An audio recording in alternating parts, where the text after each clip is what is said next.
আলহাজ মোয়াজ্জেম হোসেন দেওয়ান সহ উপস্থিত আছেন আমাদের কালিয়াকৈর পৌর বিএনপির সিনিয়র সহসভাপতি, আমাদের 3 নং ওয়ার্ডের বারবার নির্বাচিত কাউন্সিলর জনাব মোহাম্মদ ফরহাদ হোসেন সহ বিএনপি অঙ্গ সংগঠনের বিভিন্ন নেতৃবর্গ, আপনাদের সকলকে কালিয়াকৈর পৌর বিএনপির পক্ষ থেকে জননেতা জনাব মোহাম্মদ শাহিদুল আহমেদের পক্ষ থেকে সশস্ত্র সালাম। আসসালামু আলাইকুম।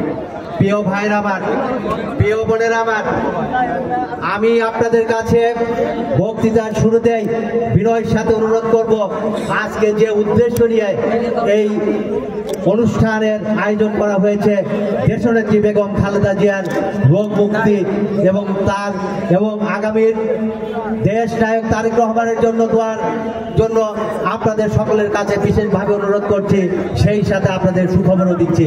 গতকালকেই আমাদের দেশনেত্রী বেগম খালেদা জিয়ার যে হাস্য উজ্জ্বল চেহারা কালকে আমরা দেখেছি, সেই একটি বার্তাই সারা বাংলাদেশে পৌঁছে দিয়েছেন।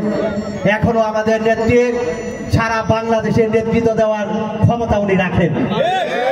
আমাদের প্রধান উপদেষ্টার আমন্ত্রণে সামরিক বাহিনীর অনুষ্ঠানে দীর্ঘ 14 বছর পরে উনি প্রকাশ্যে এসে হাস্যোজ্জ্বল চেহারায় আমাদের বাংলার মাটি এবং মানুষের কাছে যে মেসেজ পৌঁছে দিয়েছেন, আমরা আল্লাহর কাছে দোয়া করি আল্লাহ পাক যেন আরো দ্রুততার সাথে তার শারীরিক সুস্থতা দান করেন।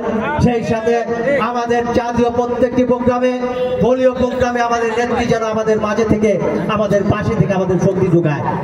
প্রিয় ভাইয়ের আমার, প্রিয় বোনের আমার, বন্ধুরা আমার, আমি একটি বিষয় আপনাদের কাছে বলে যাই। বিগত দিনে দেখেছে, এই 17 বছরের আন্দোলনে দেখেছে স্বৈরাচারী সরকার যেভাবে নির্যাতন নিষ্পেষণ করে আমাদের জাতীয়তাবাদী শক্তিকে নিঃশেষ করার চেষ্টা করেছে।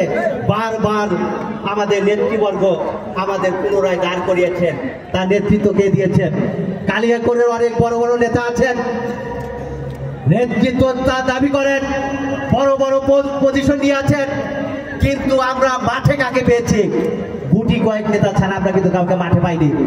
কাজেই আপনার বড় পোস্ট থাকতে পারে, পজিশন থাকতে পারে, আমার জাতীয়বাদী দলের একজন কর্মী যদি মাঠে থেকে 17 বছর আন্দোলন করে থাকে, আমরা তারটাকে সারা দিয়ে একতাবদ্ধ হয়ে মাঠে নামবো।